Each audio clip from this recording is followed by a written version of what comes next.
world over, we all are waiting for a vaccine regarding this coronavirus, which can open the lockdowns which are affecting life of every single body in any corner of the world. So some developments have taken place in Britain. The Oxford University has done some trial on the vaccine, which is popularly called as Oxford vaccine, and the manufacturing will be done here in India by the Indian Vaccine Institute. So I think the Indian manufacturing and British vaccine, if everything goes well, they may open the locks of the world.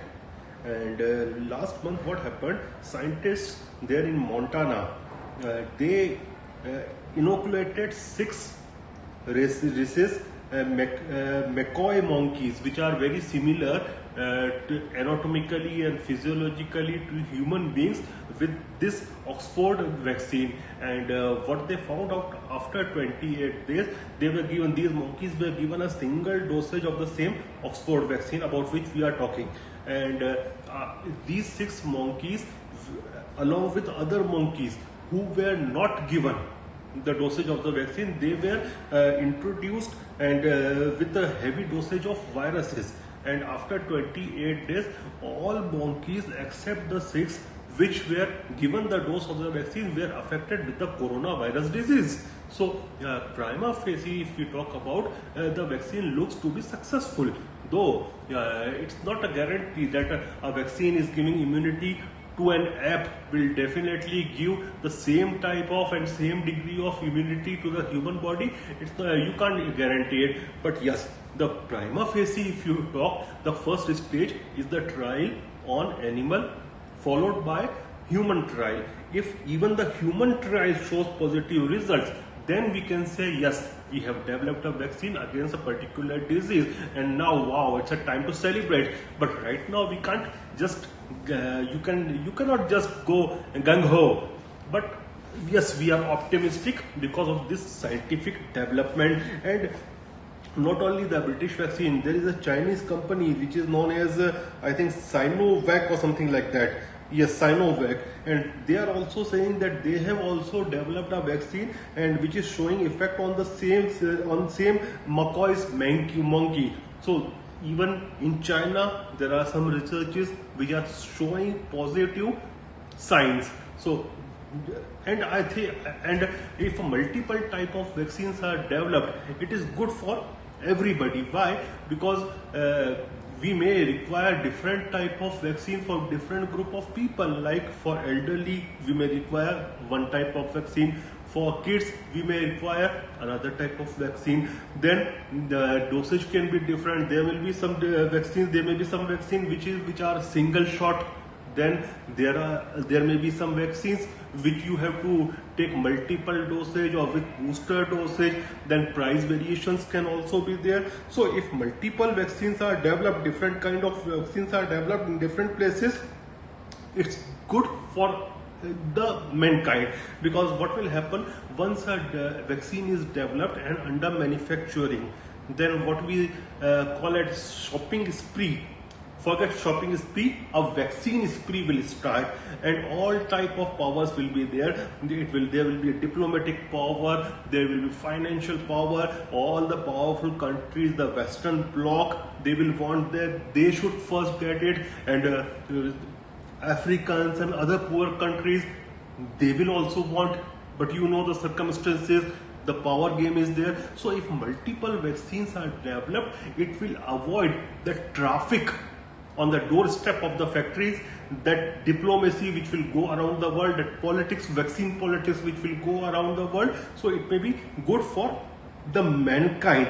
And now you may be thinking, and many people are thinking, that we have so many diseases, like we have malaria. You can trace it back up to Alexander the Great. Alexander the Great died because of malaria when he invaded India. So it's that old disease.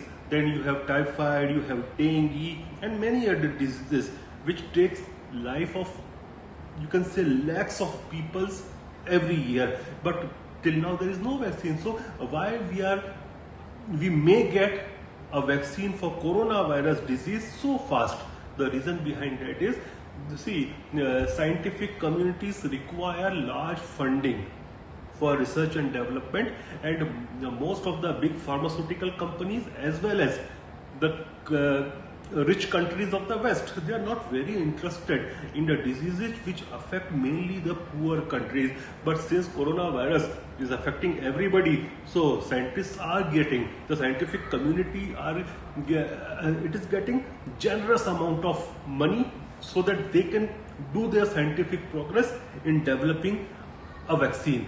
And now the question will arise, how this vaccine, if successful, this Oxford vaccine about which everybody is talking, how it is going to act? Is it just like another vaccine? No, it is not. See, how the vaccines function biologically, if you try to understand it in a simple layman's language, what happens that in a typical vaccine, what you see that a mild dose of the virus to which we are targeting, against which we require a vaccine, a milder version of the same virus in limited quantity dosage, in fixed quantity dosage, is injected in our bodies. And then what happens? Our bodies develop immunity against that virus. So when that virus attacks us in the more severe form, we already have antibodies in our body which resist it, which kills it.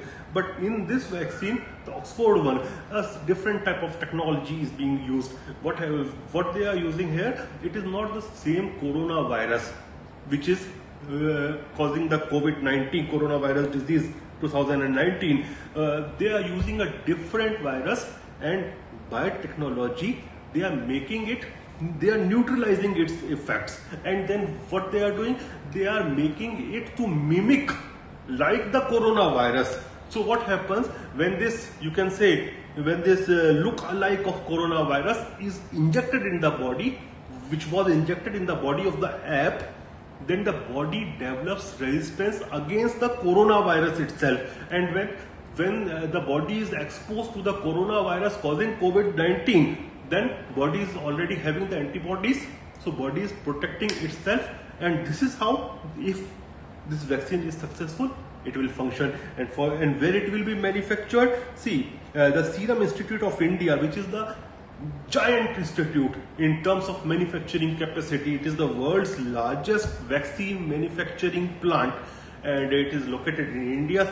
The name itself suggests the Serum Institute of India, and it has been given the exclusive marketing rights till now. And why so? Because it is having a legacy with it, along with its production capacity, for the human cost it carries with it, and the low prices it carries makes it different from others.